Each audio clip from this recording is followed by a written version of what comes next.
tous et bienvenue dans cette petite vidéo où on va essayer de réviser ensemble d'une manière assez calme et posée le brevet de mathématiques. Alors c'est peut-être une première épreuve pour vous, en tout cas si vous passez le brevet, ou alors si vous regardez juste cette vidéo pour faire un peu de maths, ça peut aussi vous détendre.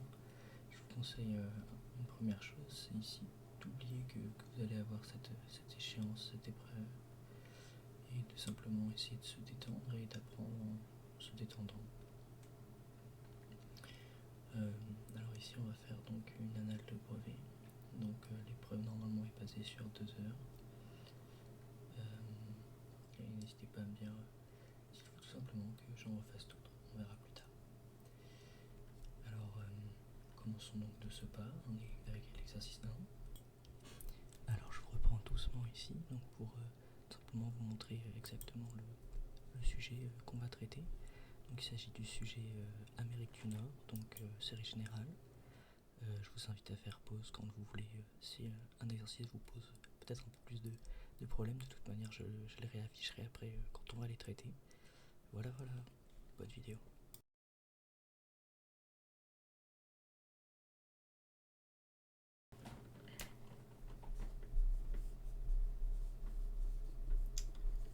Alors l'exercice 1 nous propose donc 5 affirmations. Ici la première affirmation nous donne une moyenne de prix à 11,40 €. Ici vous pouvez repérer donc les 5 prix qui sont donnés. Pour calculer cette moyenne, il nous suffit alors d'additionner tous ces prix. Si bien qu'ici on arrive à 12 plus 15, 27, plus 10, 37, plus 7, hop, 44, plus 13,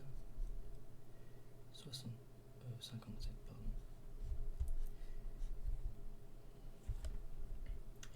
Ici, pour obtenir la moyenne, on va diviser par le nombre de notes qu'il y a, ou donc ici de prix, pardon. On peut alors se munir de notre calculatrice et effectuer ce calcul.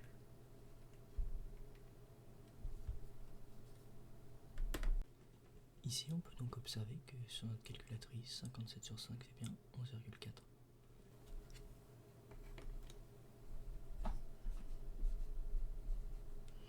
Ici, ce sont des euros, donc on n'oublie pas un petit zéro juste ici. Et notre symbole. Cette affirmation est vraie.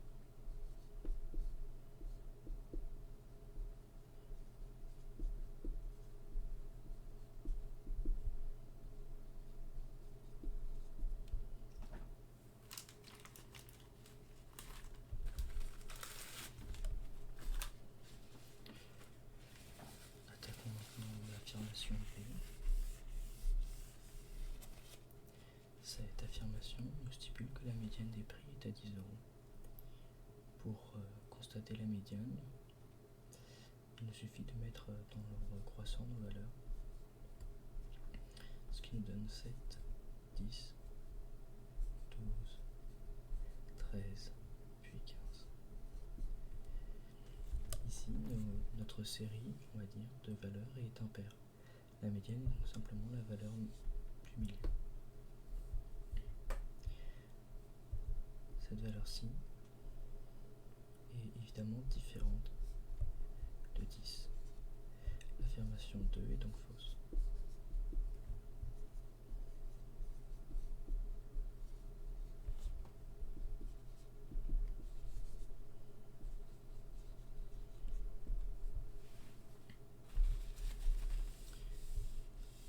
Attaquons l'affirmation C maintenant. Un élève court 20 mètres en 6 secondes. 20 mètres, 6 secondes. Or, on dit que pendant cet entraînement, sa vitesse moyenne était de 14 km/h. Bon, pour convertir 6 secondes en heure, on peut tout simplement dire que 1 seconde est égale à 1 sur 3600 heures. Donc 6 secondes est égal à 6 sur 3600, ce qui est une simplification assez directe, en 1 sur 600.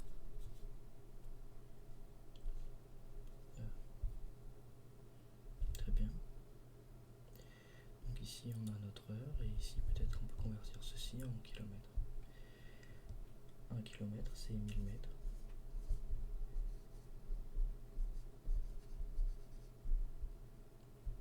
Ici la conversion plutôt se fait assez simplement.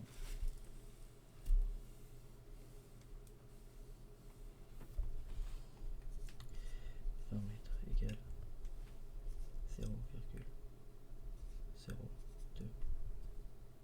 km. Bon, ça veut dire qu'en multipliant ce chiffre ici par 600, on aura le kilométrage par heure.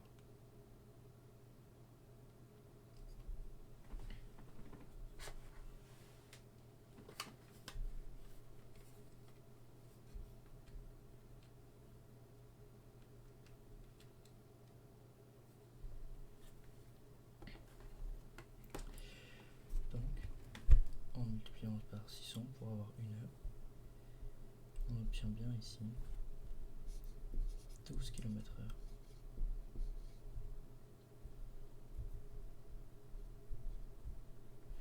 Ici, le kilomètre par heure moins 1 peut aussi se simplifier par kilomètre sur heure. Ceci nous donne que l'affirmation est fausse.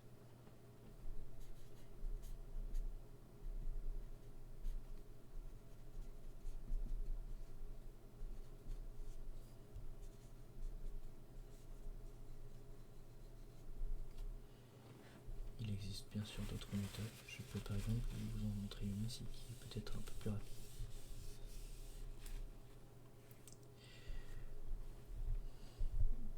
Ici, il nous suffit de dire qu'on a une heure au temps, donc 3600 secondes. Et ici, de placer une inconnue. On se retrouve alors avec un rappel produit en croix, si bien que 20 multiplié par 3600 sur 6 est égal à 12 000 mètres, soit 12 km. C'est-à-dire qu'en 12 km, il se sera écoulé une heure.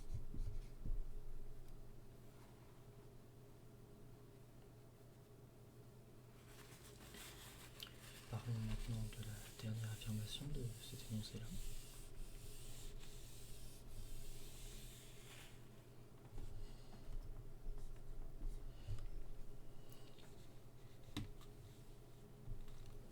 Ici, cette affirmation nous dit qu'une urne contient 15 boules indiscernables numérotées de 1 à 15 et que la probabilité de tirer au hasard une boule sur laquelle apparaît un nombre premier est 7/15. Alors quels sont les nombres premiers avant 15 ?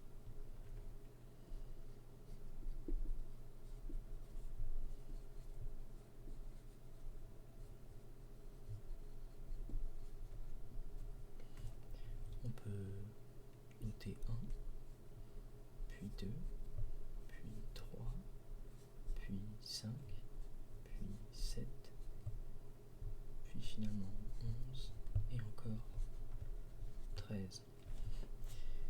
On peut aussi dire que une boule correspond à une probabilité de 1/15. Ici on a 1 de 3 plus 1 de 3 plus une boule, ce qui nous fait un total de 7 boules. En multipliant cette probabilité par le nombre de boules qu'on a,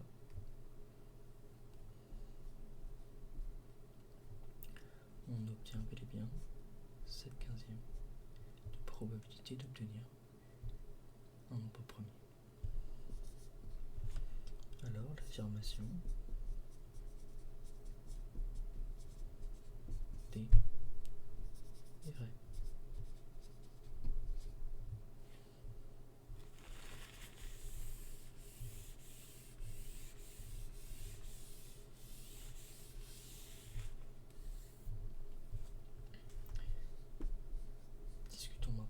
affirmation E.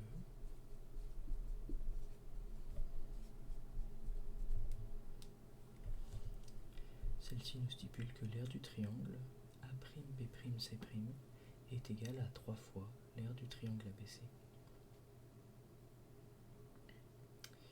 L'idée ici, c'est que le mot ici implique une augmentation de l'aire du triangle initial par le rapport au carré. Le rapport, qu'on note généralement K, ici est de moins 3. Notre aire du triangle suivant, du coup R2, est égale à K au carré multiplié par l'aire initiale.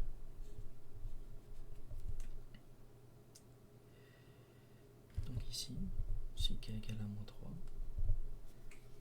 A2 sera bien égal à 9 fois l'aire initiale. Donc l'aire du triangle n'est pas égale à 3 fois l'aire du triangle initial. On peut alors dire que cette affirmation est tout à fait fausse.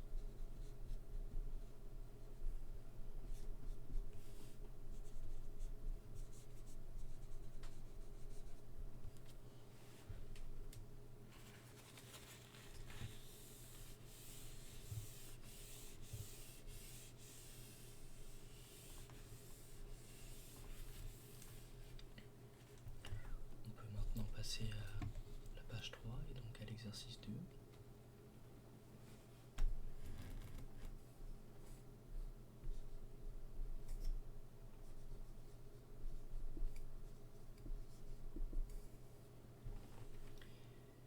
Ici, on nous donne un programme de calcul et on nous impose de choisir en première question 2. Donc on choisit notre nombre de départ 2 et on a le droit à 2 arbres de calcul différents. Ici on ajoute d'abord 2, donc plus 2, ce qui nous fait arriver à 4, on multiplie par 4, ce qui nous fait arriver à 16, et ici on devrait multiplier. Ici on multiplie par 5, on arrive à 10, on soustrait 3, donc on arrive à 7, et on multiplie les deux nombres, ce qui nous fait 16 fois 7, 6 fois 7, 42, plus 70, ça nous fait donc 112. Et ceci est notre résultat. Effectivement, on nous dit dans la question que ce résultat est bel et bien 112.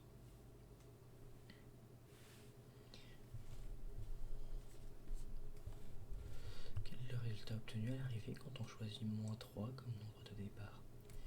On effectue exactement le même type de calcul. On ajoute 2, on arrive à moins 1. On multiplie moins 1 par 4 simplement, ce qui nous fait arriver à moins 4. Ici on multiplie d'abord une première fois par 5, ce qui nous fait moins 15, auquel on soustrait 3, moins 18. C'est bien que moins 4 fois moins 18 donnera un nombre positif, tel que 4 fois 8, 32, plus 40, donc 72.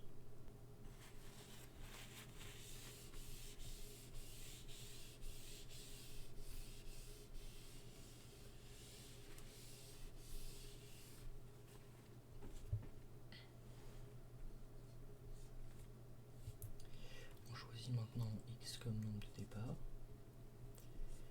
si bien que x plus 2 multiplié par 4. Et de l'autre côté, on a x fois 5 moins 3. Puis on en vient à multiplier les deux, ce qui nous donnera un total de 4x plus 2 facteur de 5x moins 3.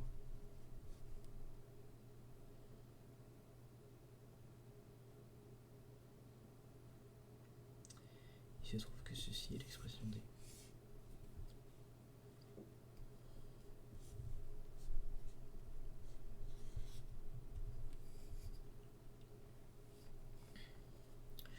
demande de trouver les deux nombres de départ qui permettent d'obtenir 0 à l'arrivée.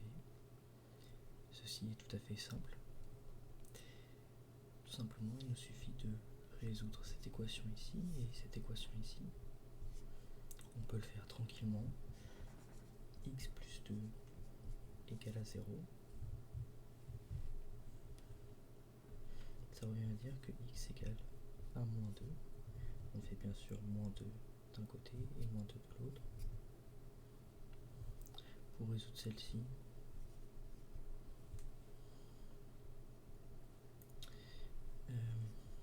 on a bien sûr 5x moins 3 qui est égal à 0. Ça revient à dire qu'on a, pour ne peut-être pas aller trop vite en besogne, 5x égale à 3, puis x égale à 3 cinquièmes. On divise ici par 5, là on avait ajouté par 3 ici. Pourquoi est-ce que je mets ces ou? Tout simplement parce que on parle initialement de cette équation, telle que 4x plus 2 facteur de 5x moins 3 est égal à 0. Et ça a bel et bien deux solutions. X égale moins 2 ou x égale 3 cinquièmes.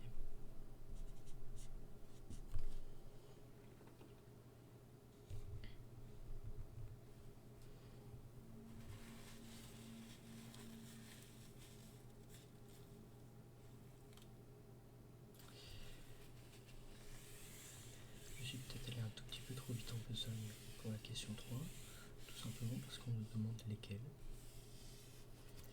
Alors, je suis un peu perplexe. On nous demande de développer et réduire l'expression B.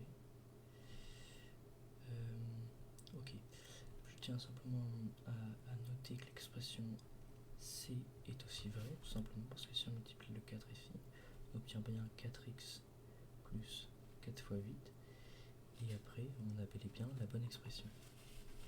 Donc l'expression C était tout à fait correcte aussi, et il fallait évidemment la noter.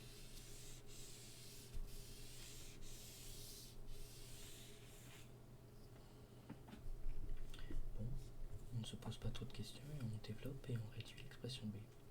C'est de la double distributivité, donc on a 4x plus 2 facteur de 5x moins 3.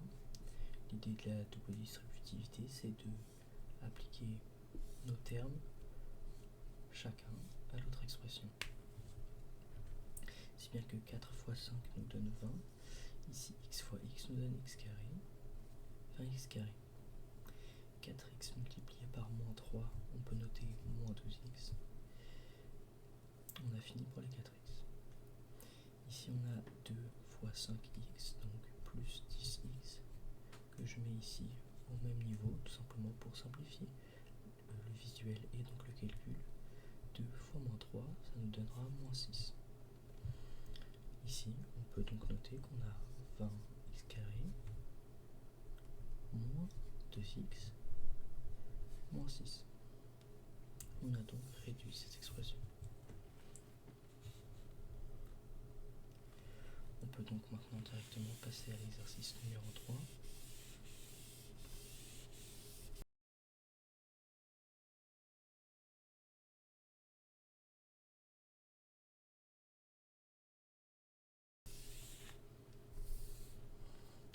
On nous parle ici d'un cinéma qui visiblement propose 3 tarifs différents. Un tarif classique, un tarif essentiel et un tarif liberté. On nous propose de calculer combien va payer une personne si elle souhaite acheter 3 entrées de cinéma avec un tarif classique.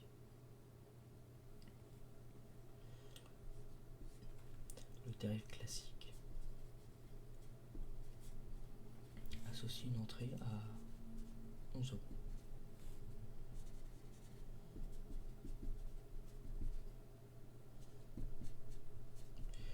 Ainsi, si on demande 3 entrées, il nous suffit de faire 3 multiplié par 11, ce qui donne 33. On précise ici une unité, 33 euros.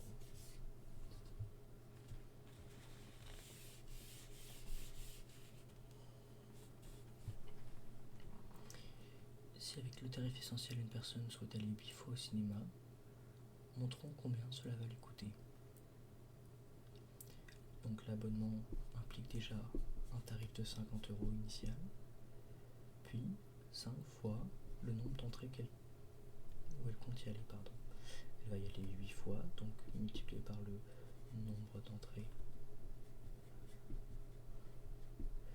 ou on peut préciser que le nombre d'entrées est égal à 8. On a donc 5 multiplié par 8 qui est égal à 40 €. On fait une simple addition entre 50 et 40 qui nous donne le total qui vaut bien 90 €.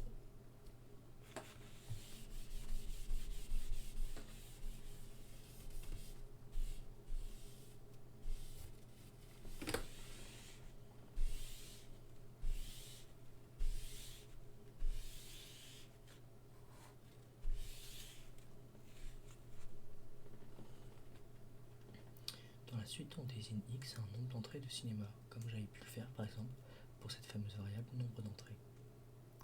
On va considérer alors trois fonctions f, g et h qui sans doute correspondent aux différents tarifs. Effectivement, on peut repérer que f c'est le tarif essentiel, g est sans doute le tarif liberté et h correspond au tarif dit classique. C'est ce qu'on nous dit en bas en nous montrant les droites T1 représentent et représentent et représentent. Alors je reprends pour donner un peu plus d'explications peut-être donc sur ces trois suites. Alors si on prend en l'occurrence la première fonction donc f qui est associée à x50 plus 5x, on peut donc notamment associer le 50 au tarif donc essentiel où le paiement payé est d'abord de 50 €.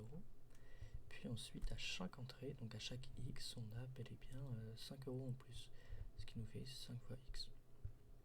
Pour la fonction g, on a un tarif brut fixe de 240 € et c'est celui qui correspond au tarif liberté qui a un paiement j'ai envie de dire initial ou un paiement instantané entre guillemets de 240 €. Puis enfin pour le dernier, donc le tarif classique correspond à 11 € par entrée, donc 11 fois x. Ok. 4. Quel tarif propose un prix proportionnel au nombre d'entrées?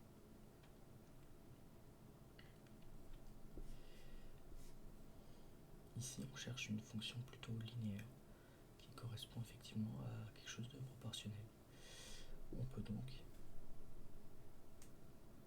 éliminer, j'ai envie de dire d'office, la fonction g qui ne correspond pas à une valeur différente pour différents types d'entrées.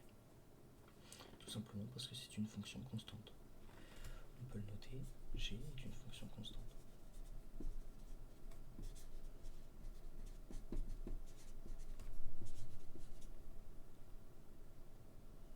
Ici c'est pour constante. C'est un c, un s et un t. L'idée c'est que c'est la courbe des trois. On ne sait pas si on nous le demande, mais on va le faire. Maintenant, il a marqué quel tarif, donc on sait qu'il n'y en a qu'une seule. L'idée c'est que vous avez vu deux types de fonctions, qui sont les fonctions linéaires et les fonctions affines.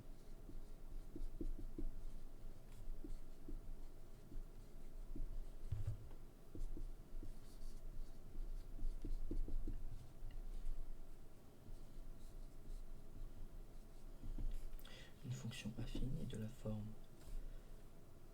ax plus b, ou une fonction linéaire est de la forme ax. Donc ici on peut repérer que ça c'est la fonction par exemple f, et ça va être la fonction h. La seule qui correspond réellement c'est celle-ci.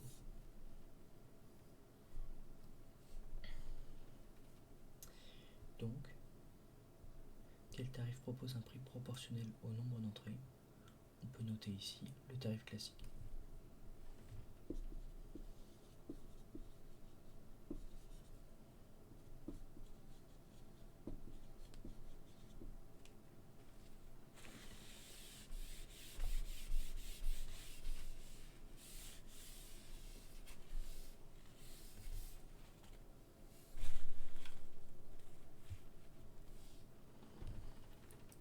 Pour les questions suivantes, aucune justification n'est attendue. Bon, je pense que je vais te donner quand même quelques justifications, ou du moins quelques explications, ou sinon on sera peut-être un peu perdu. Avec 150 €, combien peut-on acheter d'entrée au maximum avec le tarif essentiel? 150 €. Ici, on se propose tout simplement de lire le graphique. Alors, comment fait-on pour lire le graphique? Ici, le prix à payer, donc 150 € pour nous. L'idée, c'est tout simplement à partir de 150 € de tracer une ligne jusqu'à la droite qui correspond ici à la droite des deux, et de trouver l'intersection avec cette droite pour après redescendre et trouver ainsi un nombre d'entrées. Ici, pour la droite des deux à 150,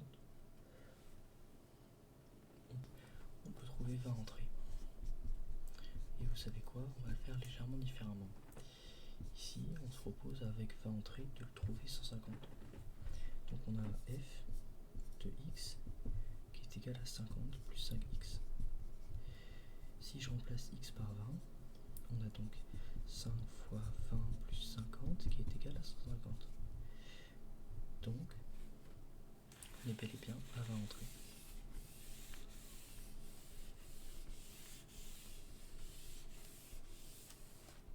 À partir de combien d'entrées le tarif liberté devient-il le tarif le plus intéressant?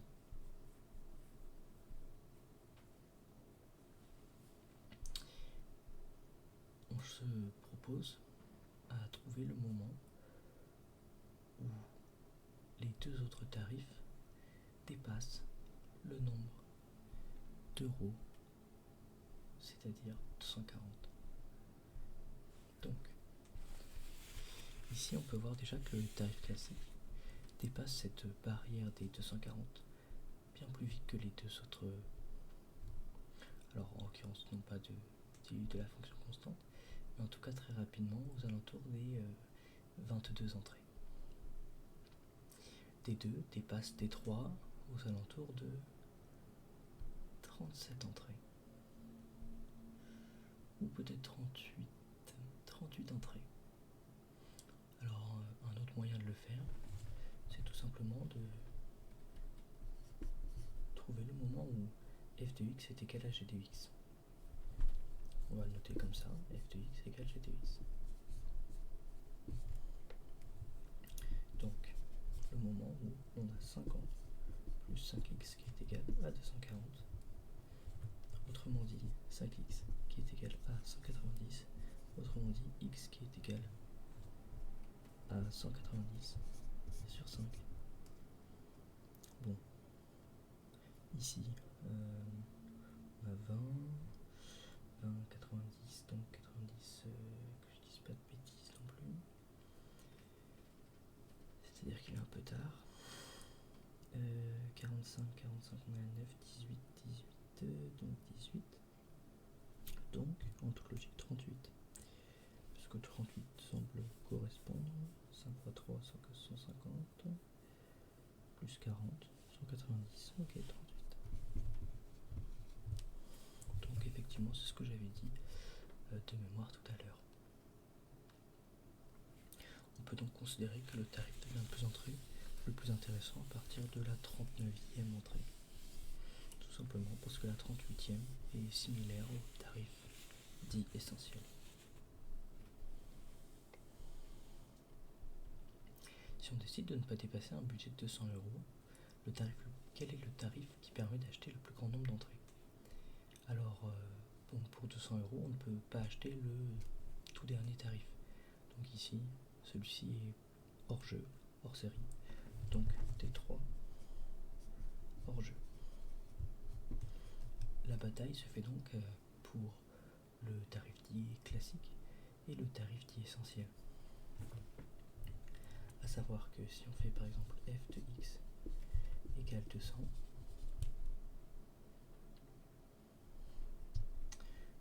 combien va-t-on obtenir donc pour x? C'est tout à fait la question.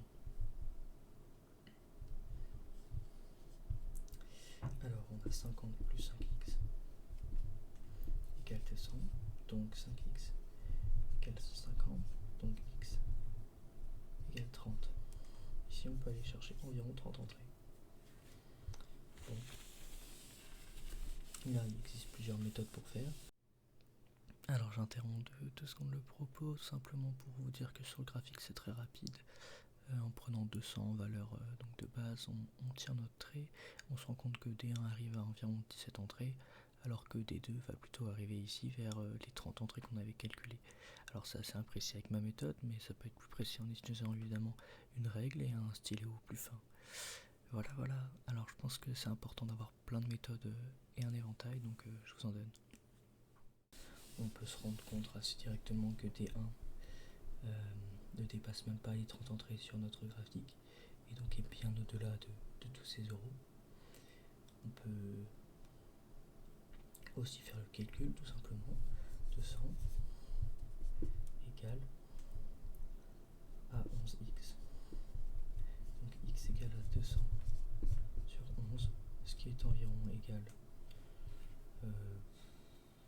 à quelque chose comme aux alentours des 20 entrées. Un peu moins, mais qui en gros est inférieur à 30.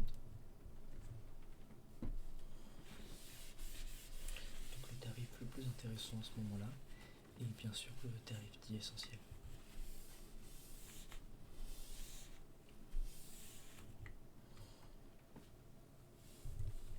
Nous voilà maintenant sur l'exercice 4.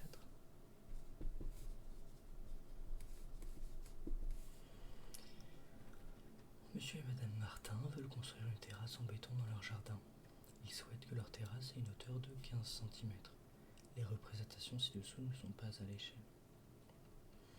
On a une vue en perspective de la terrasse, donc terrasse en béton,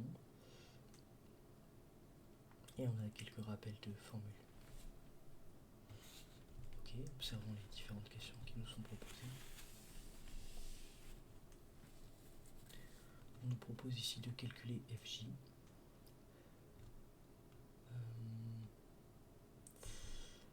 On nous propose de calculer FJ, pourquoi pas. EFGH est un triangle rectangle. EFGH est un rectangle, donc oui, effectivement, ok. FJ égale 4 mètres, pourquoi pas. Alors, tout simplement, j'ai absolument tout ce qu'il me faut. Ici, on a H. Ici, on a G. Ici, on a E. Et ici, on a F. C'est un rectangle, donc en fait, on a 6 mètres ici, et puis 6 mètres ici. Ainsi que 3 mètres ici. Et donc 3 mètres ici. On nous dit que la totalité de cette longueur ici, donc FJ, ou plutôt EJ, est égale à 10 mètres. X ici est assez évident. On a l'équation 6 plus x égale 10. On peut se proposer directement à x égale 4.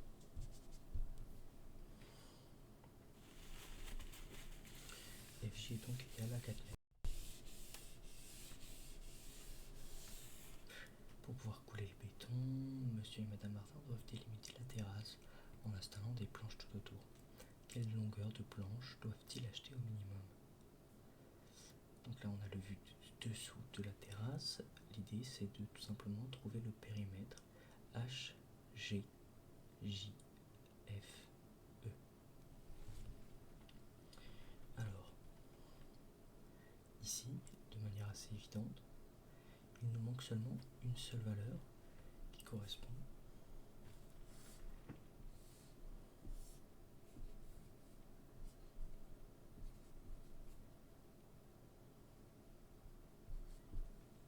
à ce triangle-ci. Cependant, on connaît un bon ami ici qui s'appelle Pythagore, qui nous dit que G, J au carré est égal à GF au carré plus FJ au carré. Très bien. Alors l'idée c'est que le triangle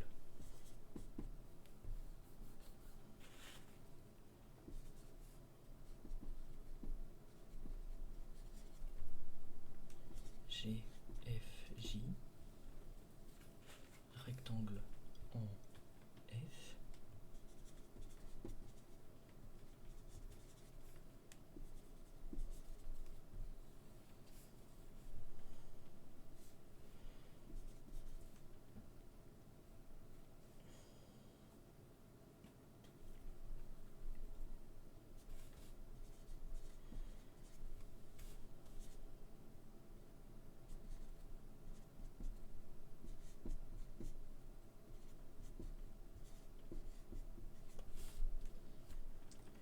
ok, donc de manière assez simple, FJ au carré est donc égal à 4 au carré 16 plus 3 au carré 9, ce qui fait donc 25, ce qui nous fait donc GJ égale racine de 25, ce qui assez naturellement fait 5. Ici ce sont bien sûr des mètres, donc on peut préciser des mètres. Donc là c'est assez simple, on a ici cette longueur-ci, cette longueur-ci, cette longueur-ci, cette longueur-ci et cette longueur-ci qui nous permettent de conclure. Donc on fait 6 fois 2 plus 3 plus 4 plus 5, ce qui est égal à 12, 15, 20, 24 mètres de planche. Montrer que le volume de la terrasse est bien inférieur à 4 mètres cubes, sachant que monsieur et madame Martin souhaitent réaliser 4 mètres cubes de béton.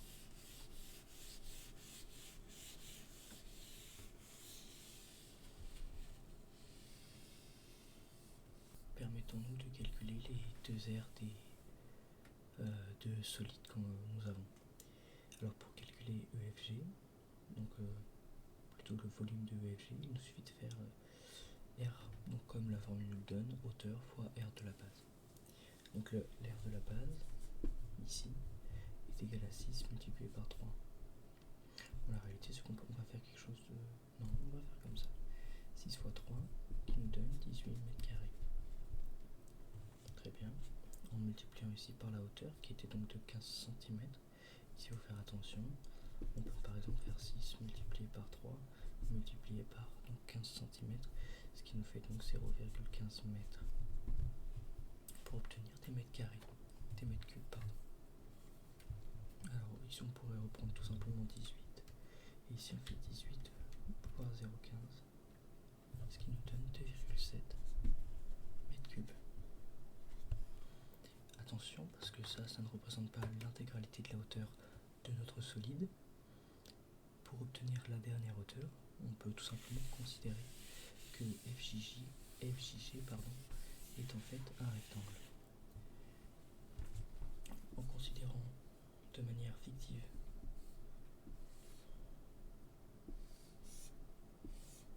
que nous possédons bel et bien aussi un prisme, on peut considérer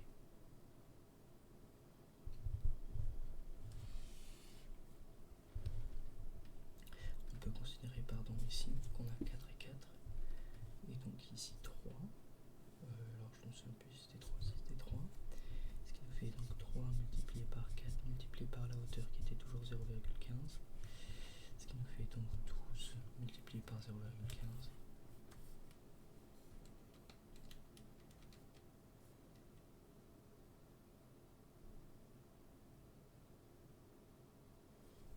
qui nous donne 1,8, ce qui n'est pas une valeur encore cohérente puisqu'il faut la diviser par 2, ce qui nous donne 0,9.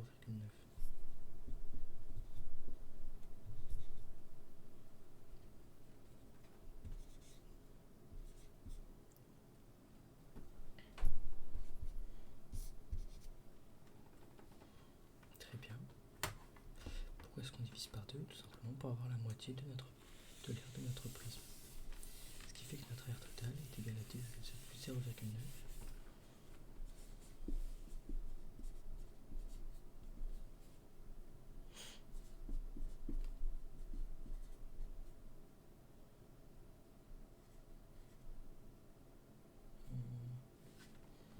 C'était plutôt 2,7 plus 0,9, ce qui ne change pas grand chose, bien sûr, et ce qui nous fait 3,6, qui est bel et bien inférieur à 4, et ce sont des mètres cubes.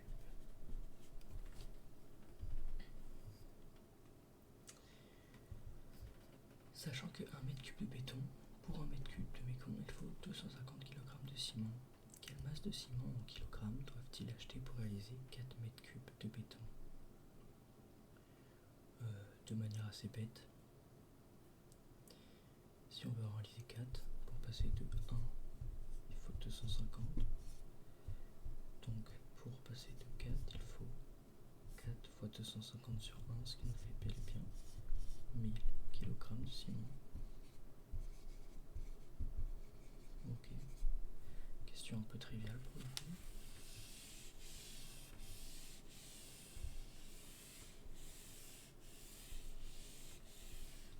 Pour faire du béton, on ajoute de l'eau à un mélange de ciment, de gravier et de sable. Dans ce mélange, les masses de ciment, gravier, sable sont de le ratio 2, 7, 5. Déterminer en kilogrammes la masse de gravier et la masse de sable nécessaire pour réaliser les 4 mètres cubes de béton. L'idée du ratio, c'est tout simplement un pourcentage, une idée. Par exemple, pour la totalité de notre béton ici, l'idée c'est que 2% de ce béton-là, ou plutôt 2 pour 14 du béton, est fait de ciment. 7 pour 14 est fait de gravier. Et pour le sable, on est à 5 sur 14. Ici, il y a quelques simplifications. Ici, on a par exemple un septième, un demi.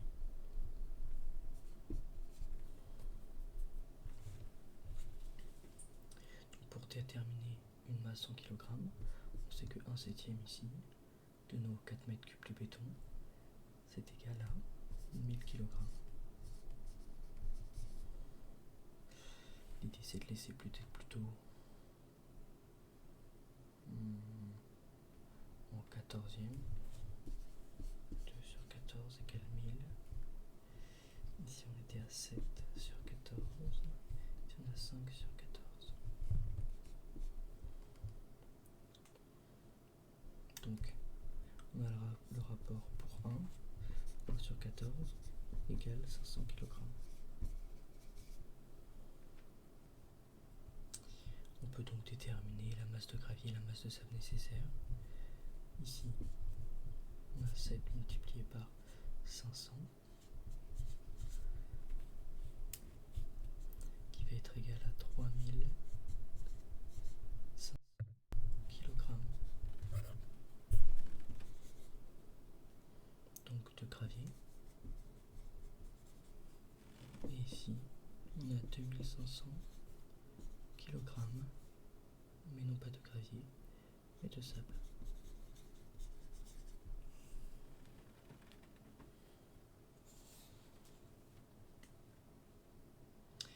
Monsieur et Madame Martin souhaitent peindre la surface supérieure de leur terrasse. À l'aide des documents 1, 2 et 3, déterminez le type et le nombre de pots nécessaires pour effectuer ces travaux avec un coût minimum.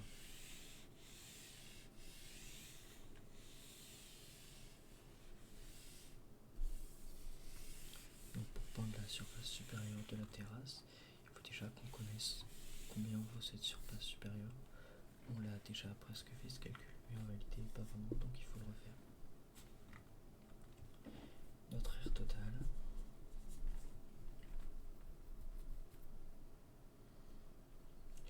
correspond à l'aire du premier rectangle plus l'aire du triangle.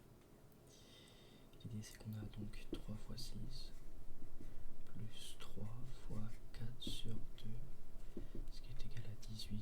Ici c'est 12 sur 2, 6. Donc 24 mètres carrés de surface. Alors ici on a une contenance en litres et un prix en euros. Moins 50% sur le deuxième article identique, pourquoi pas.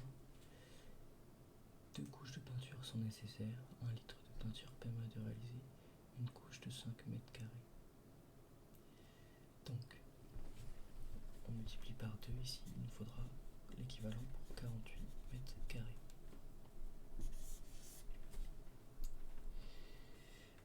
L'idée qui va nous revenir le moins cher, c'est donc de prendre, j'ai l'impression que de le faire au pifomètre. Enfin bon. Si on prend 4 multiplié donc prendre 4 pots à 10 litres. Donc 4 pots à 10 litres, ça va nous donner 2 pots plein prix, donc à 129,90 plus 2 fois 129,90 sur 2, ce qui va venir tout simplement balayer ceci. Et puis enfin 2 pots à 5 euros pour profiter d'une réduction. Mais l'idée c'est de savoir si on a 79,90 plus 79,90 sur 2. Est-ce que c'est bel et bien inférieur à 129? Alors il me semble que oui, mais on peut peut-être le vérifier. Tout simplement parce que normalement on a ici 80 plus en gros 40, ce qui fait 120. Donc c'est forcément inférieur. Ça nous fait effectivement moins de 120. Je le savais, je sais pas pourquoi je le calcule à la calculatrice. Enfin bref. Donc l'idée c'est de prendre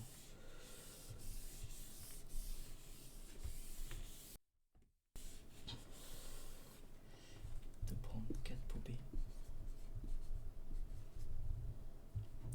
plus 2 pots A. Sachant qu'ici, du coup, on a un plein tarif. Donc on a 79,90 plus 79,90 sur 2 plus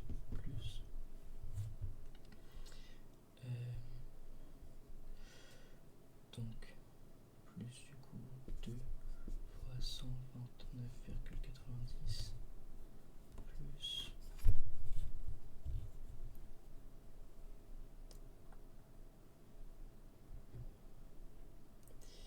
109,90, ce qui fait donc x3, et ce qui fait donc ici 3,5 fois. Bon, on va faire le calcul rapidement quand même.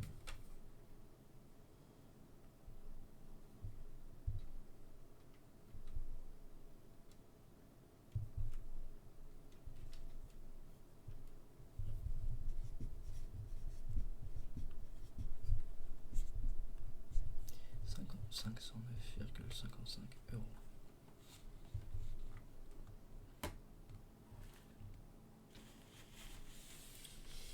Voilà pour cette question et donc cet exercice.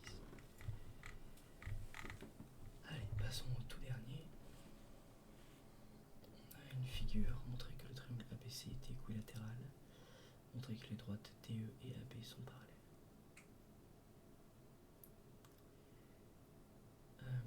Ici, on nous dit que l'angle A et l'angle B sont similaires. Sur le graphique, donc l'angle A, non, CAB est égal à l'angle CBA.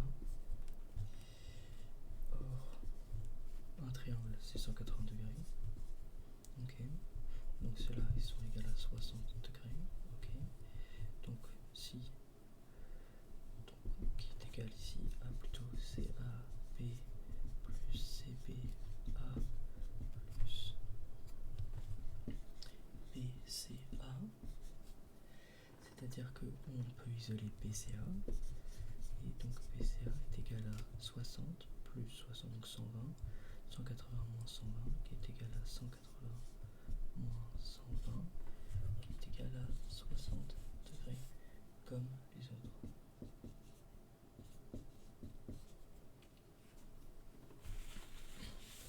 La définition du triangle équilatéral, c'est que les angles sont de même valeur, donc notre triangle est bel et bien équilatéral. Montrer que les droites DE et AB sont parallèles.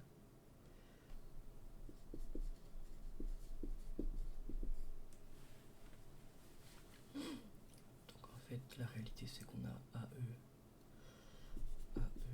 sur AC. Ok.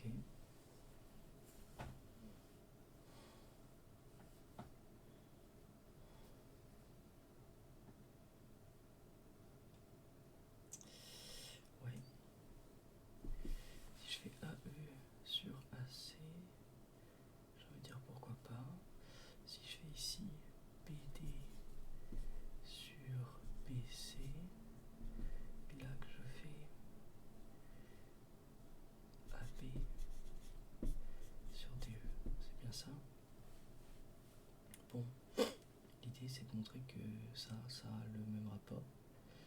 si c'est vrai, ça veut dire que tout simplement DE et AB sont parallèles. Donc on vérifie plutôt ce rapport. On vérifie que les rapports sont égaux, donc on les vérifie séparément. Alors ici AE c'est donc 240 plus 80, 360, 360 sur 240, ce qui nous donne du coup 1,5. Donc ça c'est 1,5. Ok. Ça marchera pas. Ça c'est aussi 1,5. Ok.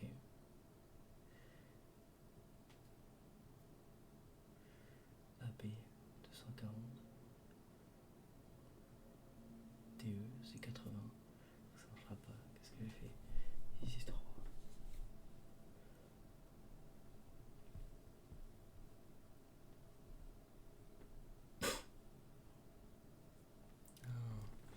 Ici c'est pas AC, c'est CE.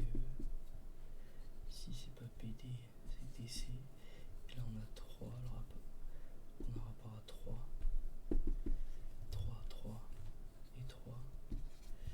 Pardon, j'ai fait une petite erreur.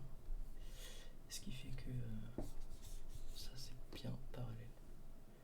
Ok, donc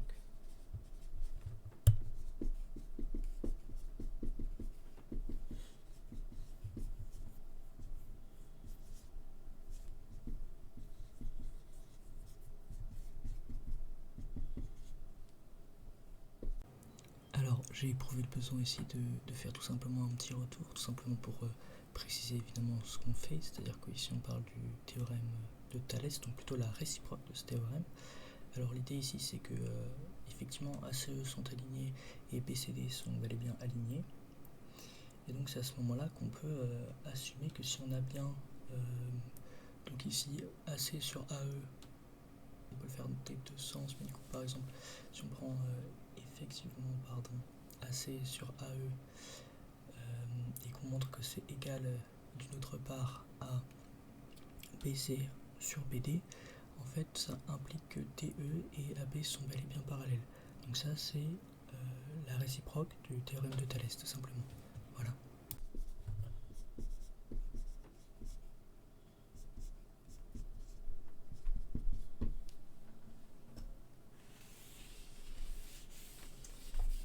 Jetons maintenant la partie B.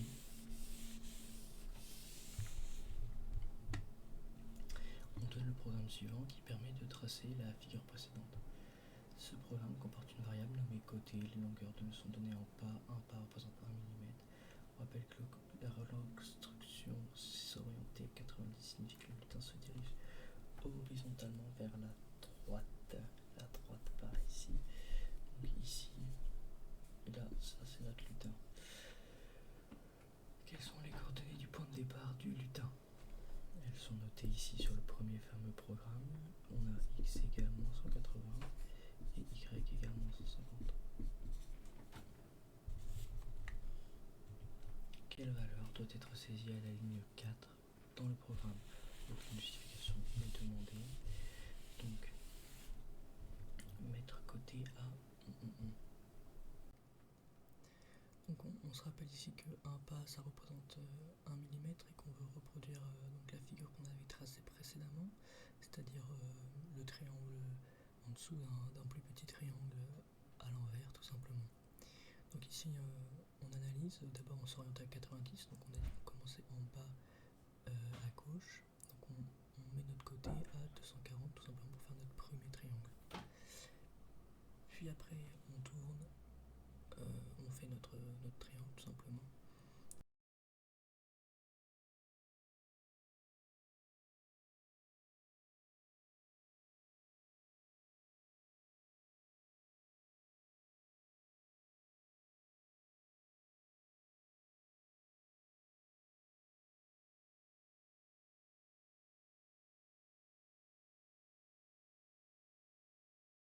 Et après on voit qu'on a un pas de 240, ce qui nous prouve bien qu'on est effectivement en bas à gauche de notre figure.